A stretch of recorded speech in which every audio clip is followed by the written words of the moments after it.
रामनगर गांव में किशोर अपनी पत्नी सरला के साथ रहता है। किशोर बहुत ही गरीब है। वो दिन भर मजदूरी करके अपना घर चलाता है। किशोर सारा दिन मजदूरी करता, उससे जो कुछ भी मिलता आटा, चावल, दाल खरीद कर ले आता। घर आकर अपनी पत्नी से कहता, सरला जल्दी से खाना बना दो, और हाँ, आज खाना थोड़ा सा ज्यादा बना लेना, मुझे बहुत ही तेज भूख लगी है। सरला रोटियां बना रही होती है, तभी उसके दिमाग में ये ख्याल आता है कि अगर सारी रोटियां एक साथ रख देगी तो उसका पति ज्यादा रोटी खा लेगा, फिर उसके लिए कुछ भी नहीं बचेगा और उसको तो ज्यादा खाने की आदत है। इसलिए अपने लिए कुछ रोटियां पहले से ही अलग करके रख लेती है। और फिर खाना खाते समय किशोर पत्नी सरला से कहता है, अरे सरला, मैंने तो तुम्हें ज्यादा खाना बनाने को कहा था, फिर तुमने खाना कम क्यों बनाया? सरला कहती है, अरे इतने से आटे में इतनी ही रोटियां बनती हैं, तुम्हें क्या लगता है थोड़े से आटे में पूरे गांव को खाना खिला दोगे? किशोर चुपचाप खाना खा लेता है। और फिर अगले दिन किशोर फिर से मजदूरी पर जाता है। शाम को लौटकर थोड़ा सा आटा ले आता है। उसकी पत्नी आटा देखकर कहती है, अरे इतना कम आटा, इतने से क्या होगा? फिर थोड़ी देर रुककर सरला कहती है, चलो कोई बात नहीं, आज मैं इतने से आटे में काम चला लूंगी, लेकिन कल से ऐसा बिल्कुल भी नहीं चलेगा। किशोर रोज की तरह फिर से कहता है कि खाना थोड़ा सा ज्यादा बना लेना, मुझे बहुत तेज भूख लगी है। वही सरला भी रोज की तरह कुछ रोटियां पहले से अलग रख देती है। और फिर खाना खाते समय किशोर सरला से कहता है, अरे सरला, तुमने आज भी खाना कम बनाया है। और फिर किशोर को अपनी पत्नी सरला पर शक होने लगता है। वो सोचता है, मैं हर रोज इतना सारा आटा लेकर आता हूँ, लेकिन रोटियां बहुत ही थोड़ी बनती हैं, ऐसा क्यों है? और फिर अगले दिन किशोर रोज की तरह काम पर जाता है। शाम को जब काम से वापस आता है तो अपनी पत्नी सरला को आटे की थैली देता है और कहता है, सरला, तुम खाना बनाओ, मैं अभी एक छोटा सा काम निपटा कर आता हूँ। इतना कहकर घर से निकल पड़ता है। और फिर सरला खाना बनाना शुरू कर देती है और रोज की तरह कुछ रोटियां निकाल कर अलग रख देती है। ये सब किशोर चुपके से देख रहा होता है। किशोर मन ही मन में सोचता है, आज तो अपनी पत्नी सरला को सबक सिखा कर रहेगा। और फिर खाना खाते समय किशोर अपना नाटक शुरू कर देता है। वो अपनी पत्नी सरला से कहता है, सुनो सरला, जो रोटियां तुमने अलग से रखी हैं, जल्दी से उन्हें लेकर आओ, वरना मैं तुम्हें खा जाऊंगा। पति का ऐसा रूप देखकर सरला बहुत ही डर जाती है।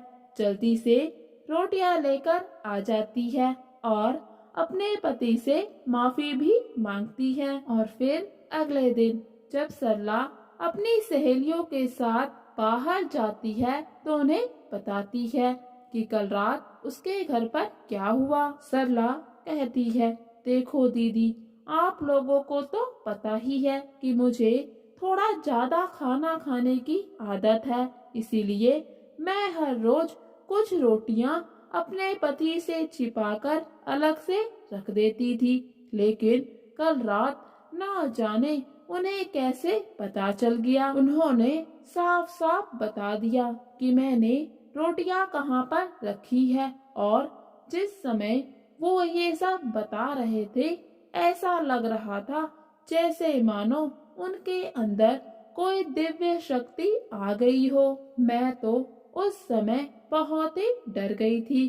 फिर मैंने अपने पति से अपनी गलती की माफी मांग ली तो वो थोड़ा सा शांत हो गए। सारी बातें सुनकर सरला की सहेली वनीता कहती है, क्या सच में तुम्हारे पति ऐसे ही सब कुछ बता देते हैं?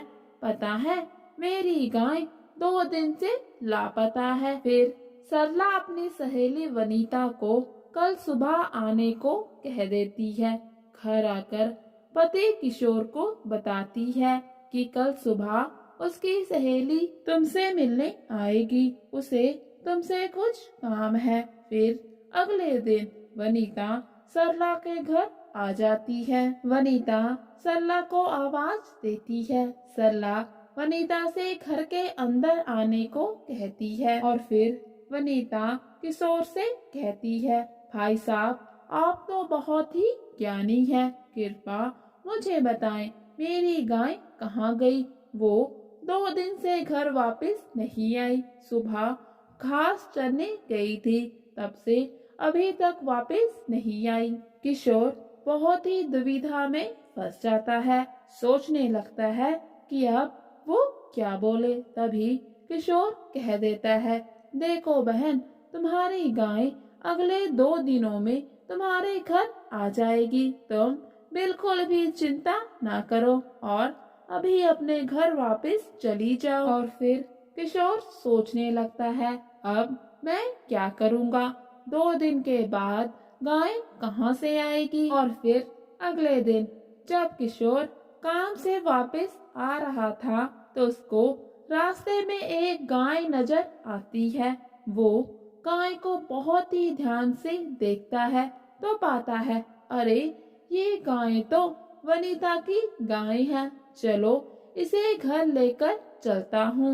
और फिर किशोर उस गाय को सभी की नजरों से छिपाकर वनीता के घर ले जाकर बांध देता है। उसके बाद किशोर चुपचाप अपने घर वापस चला जाता है।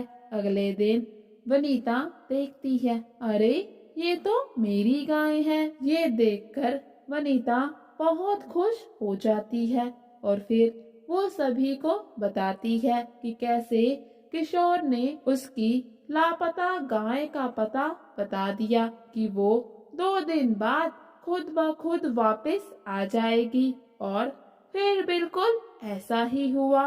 किशोर के पास जरूर कोई दिव्य शक्ति है। और फिर धीरे धीरे किशोर के चर्चे पूरे गांव में फैल जाते हैं। और फिर एक रोज जमींदार के आदमी किशोर को ढूंढते हुए उसके घर पहुंचते हैं और कहते हैं, तुम्हें मालिक ने याद किया है। ये सुनकर किशोर पहले तो बहुत डर जाता है कि कहीं ऐसा ना हो कि वो किसी नई मुसीबत में फंस जाए। और फिर किशोर जमींदार के आदमियों के साथ चला जाता है। और फिर जब किशोर जमींदार के घर पर पहुंच जाता है तो जमींदार किशोर को देखकर बहुत खुश होता है, जैसे मानो उसको बहुत राहत मिली हो। फिर जमींदार किशोर से कहता है, अरे किशोर, मुझे देखकर तुम ऐसे मत घबराओ। दरअसल मैंने तुम्हारे बहुत से चर्चे सुने हैं, इसीलिए तुम्हें यहाँ पर मदद के लिए बुलाया है। सुना है कि तुम बहुत ही जानकार हो। अगर किसी का कोई सामान खो जाता है तो तुम उसका पता बता देते हो।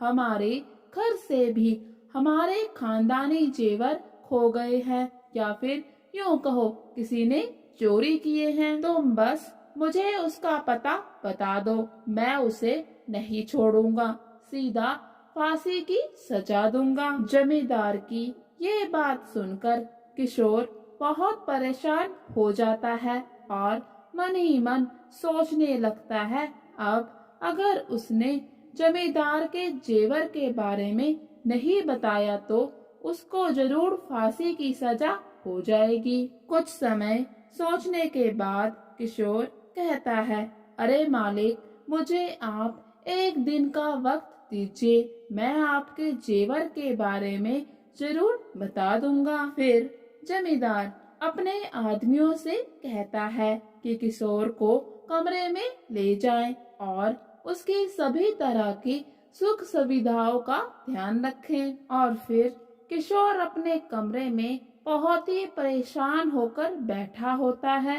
वो सोचता है कल सुबह जेवर का पता कैसे बताएगा और अगर नहीं बताया तो मारा जाएगा। इसलिए ये रात उसकी आखिरी रात है और अपनी आखिरी रात में भी उसको नींद नहीं आ रही। फिर किशोर मन ही मन गुनगुनाने लगता है कि आजा आजा निंदिया आजा, कल तुझे है मरना, आजा निंदिया आजा। किशोर के ये शब्द वहाँ से गुजर रही दो बहनें निंदिया और बिंदिया सुन लेती हैं और आपस में बातें करने लगती हैं। अरे बहन, ये आदमी तो सच में बहुत ही जानकार मालूम होता है। इसे तो मेरा नाम भी पता है कि मेरा नाम निंदिया है। फिर दोनों बहनें आपस में बात करती हैं। ये तो अभी से हमारा नाम ले रहा है, कल सुबह जरूर जमींदार को बता देगा कि गहनों की चोरी हम दोनों ने की है और फिर जमींदार हमें नहीं छोड़ेगा। इससे पहले कि ये जमींदार को कुछ भी बताए, हम जाकर खुद इसको सारी बात बता देते हैं और माफी भी मांग लेंगे। दोनों बहनें किशोर के कमरे के अंदर जाती हैं और माफी मांगने लगती हैं। उन्हें देखकर किशोर पूछता है, अरे तुम दोनों कौन हो और अंदर कैसे आई? दोनों बहनें बताती हैं कि वो जमींदार की चचेरी बहनें हैं। उन्होंने ही गहनों की चोरी की थी। लेकिन आप इतने बड़े जानकार हैं, आपने हमारा पता लगा लिया, लेकिन आप जमींदार को हमारा नाम ना बताए, ऐसी हम आपसे गुजारिश करते हैं। आगे हम कभी भी चोरी नहीं करेंगे। ये सब बातें सुनकर जैसे मानो किशोर की भी जान में जान आ जाती है। फिर दोनों बहनों से वो गहनों का पता पूछता है तो वो बताती हैं कि गांव के पुराने पेड़ के नीचे गहने रखे हैं। किशोर उनसे पूछता है कि तुमने आखिर चोरी क्यों की? तो बिंदिया और निंदिया बताती हैं कि जमींदार ने उनके माता पिता के मरने के बाद उनके हिस्से की जमीन और जायदाद नहीं दी और उसे धोखे से अपने नाम पर करवा लिया। दोनों बहनें आगे कहती हैं कि अब तो हमने आपको सब कुछ सच सच बता दिया, कृपा करके आप जमींदार को हमारे नाम ना बताए, नहीं तो वो हमें मरवा देंगे। किशोर दोनों बहनों से वादा करता है कि वो उनका नाम जमींदार को नहीं बताएगा, लेकिन उन्हें भी उससे वादा करना होगा आगे भविष्य में कभी भी चोरी नहीं करेंगी। फिर किशोर बहुत ही खुश होता है कि उसका काम तो बन गया। अगले दिन जमींदार को जाकर सब कुछ बता देता है कि उसके जेवर गांव के पुराने पेड़ के नीचे गड़े पड़े हैं। फिर जमींदार के आदमी वहां पे जाकर जेवर ले आते हैं। ये देखकर जमींदार किशोर से बहुत ही खुश होता है। वो किशोर को एक आलीशान घर बनाकर देता है, जिसमें किशोर अपनी पत्नी के साथ राजी खुशी से रहने लग जाता है।